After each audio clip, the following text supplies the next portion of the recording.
past Texas today. It took me about 4 hours to get down here from,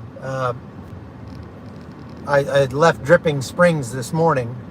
And so the reason I'm in my car is because I want to take you on just a drive around Eagle Pass and kind of show you what's happening in this city. Now, Eagle Pass has been in the news a lot because if you're not from America, Eagle Pass is right on the border with Mexico. And as soon as I turn this corner, you're going to be able to see the Rio Grande River and Mexico on the far side. And you're going to be able to take a look at the park in the center of Eagle Pass that's called Shelby Park. Shelby Park has been kind of the focal point for the conflict or the crisis, I guess, because at first the Biden administration and the Border Patrol were using this park as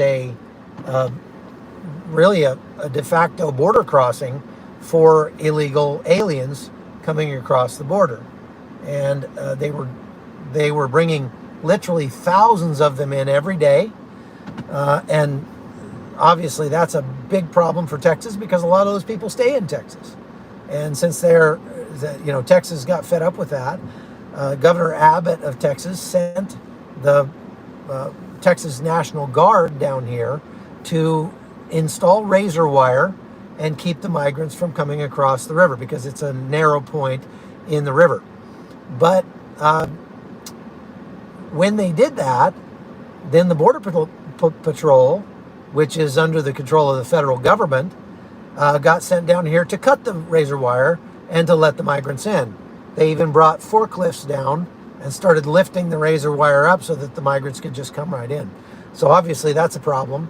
And so let's take a look at the park here. I'm going to turn the camera around and let you see what I see. Let me see if I can frame that up a little better for you. I'm having a hard time with the camera because my windshield mount wouldn't let me turn the camera around and show you what I'm seeing. So here we go. There is the park, and you can see the National Guard right there. I'll pull over here for a second. There's a large heavy equipment transport vehicle that is right there blocking the gate. They have the gates blocked, which is kind of funny because there are giant rolling gates that they could just close, but apparently those are under the control of the federal government. So Texas has put up its own gates here, and that's kind of interesting. Back beyond, I don't know if you can see it because of the way the light is, back over there, just in front of that truck, you see some big orange balls. Those are the floating barriers that Texas had tried to use in this area to keep the migrants from coming across the river. They're gigantic plastic floating balls that are, they have like sharp pointy things on them, and they roll in the water. So you can't climb over them. I suppose you could swim under them, but they put those in the river as a barrier to try to keep people out.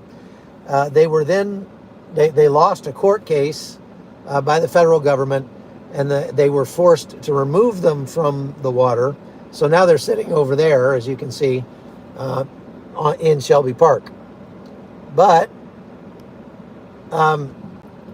so I'm gonna, let's see, there we go, do that.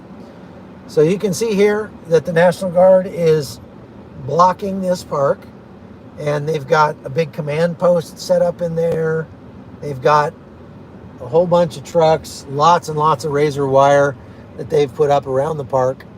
But what I'm going to show you here is that in reality, a lot of this is sort of theater, because this gate right here is being guarded by some National Guard troops, and he just opened the gate to let truck some National Guard troops out.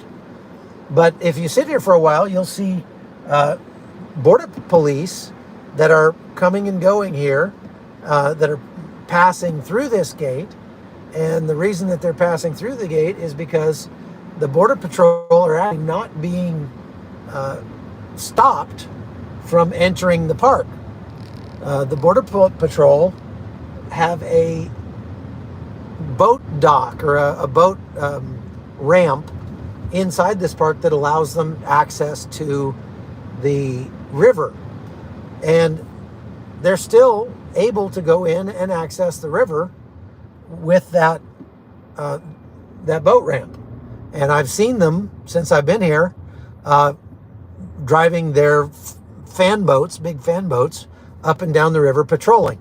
So we heard on the news from the Biden administration that there have been 2 migrants who actually drowned right here a couple of weeks ago, and they said that it was the fault of the Texas governor and the National Guardsmen because they wouldn't let the Border Patrol come do their job. That's an actual outright lie. That's not an exaggeration. That's a lie.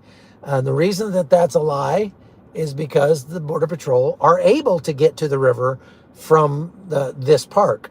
And they have boats. They could have gone out and saved those people, and they didn't. You could also point out the fact that 2 years ago, there was a National Guardsman who jumped into the river to save 2 people who were drowning as they tried to cross.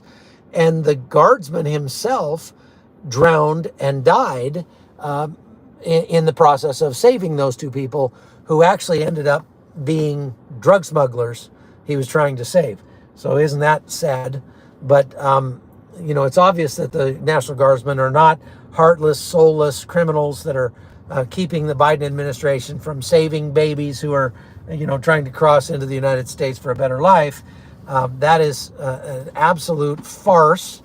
And, the proof is right there. I've got the footage of the Border Patrol boat going into the boat ramp today and coming out of the boat ramp and going up and down the river doing patrols. Also, when those people drowned, they didn't even alert these guys in the National Guard until like a couple hours after they had drowned. Hey, thank you for the $10, Robert. Let's see if I can read, if you have a question here.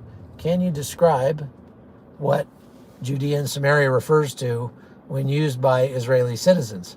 How does the phrase relate to Gaza and the West Bank?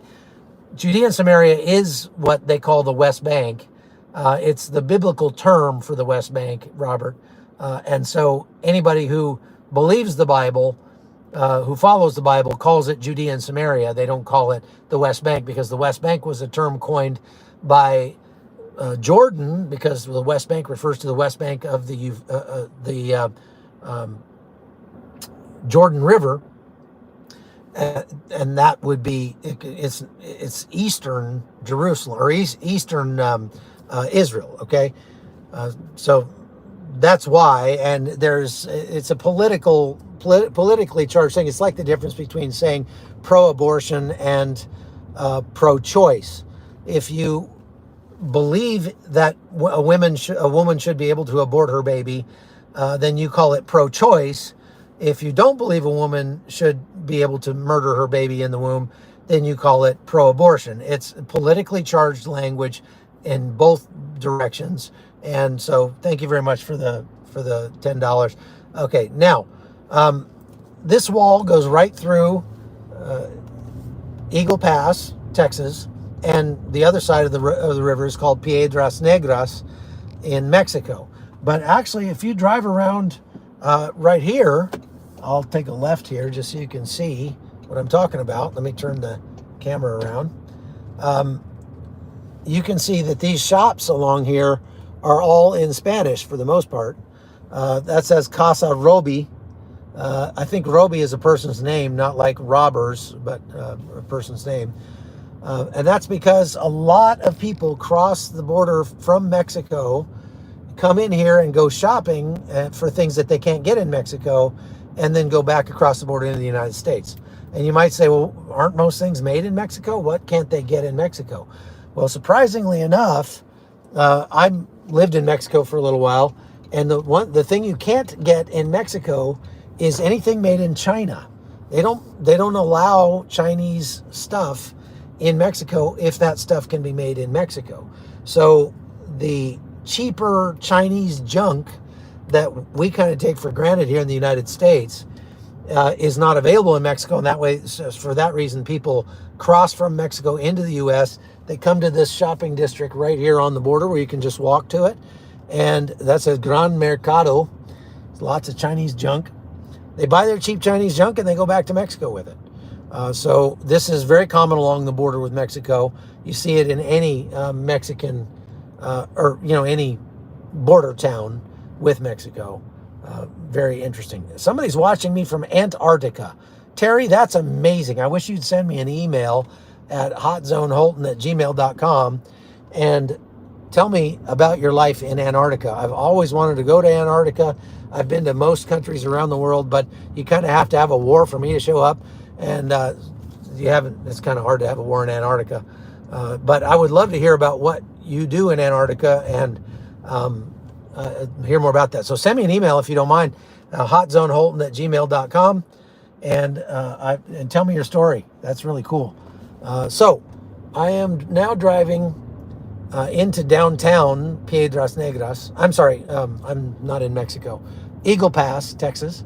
And I am going to just take you down the border a little ways. So I'm going to pull up my map here so I can see where I'm going.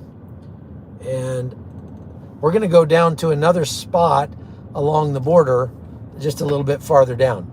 So I'm going to take a right here, and I will turn the camera around so you can see what it looks like as we drive around.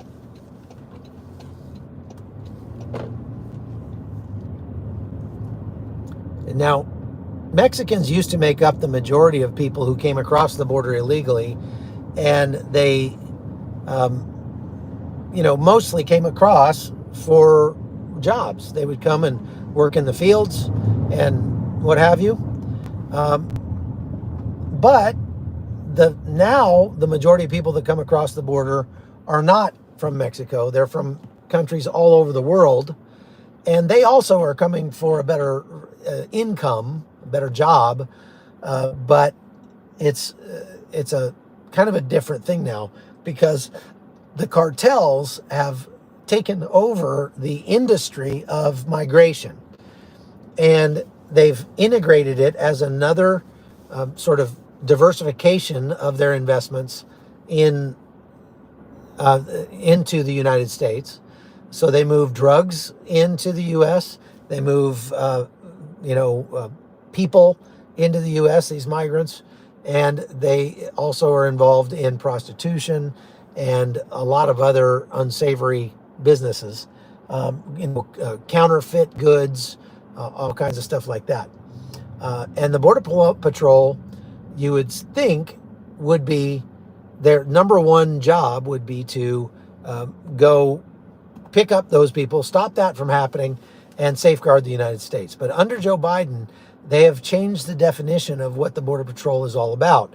And the Border Patrol is now expected to basically be the welcome wagon, and they spend all their time processing illegal aliens after they cross the border into the U.S., and virtually no time stopping criminals who are crossing the border unless they catch them at the ports of entry.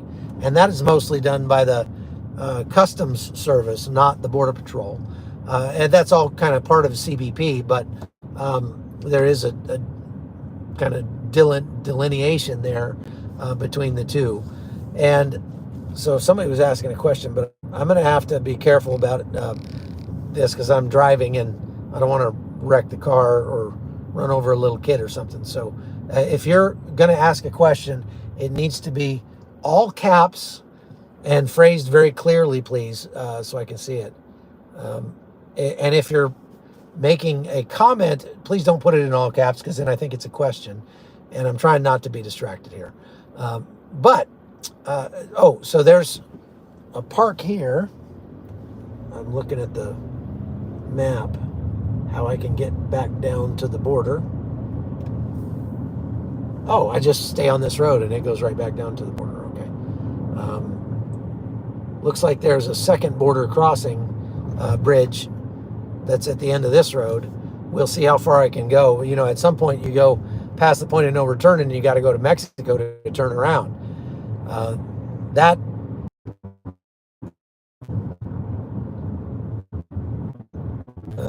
okay. Here I can go underneath, and I'm going to turn the camera around again. A bunch of shipping containers down along the river that have barbed wire, concertina wire, not barbed wire.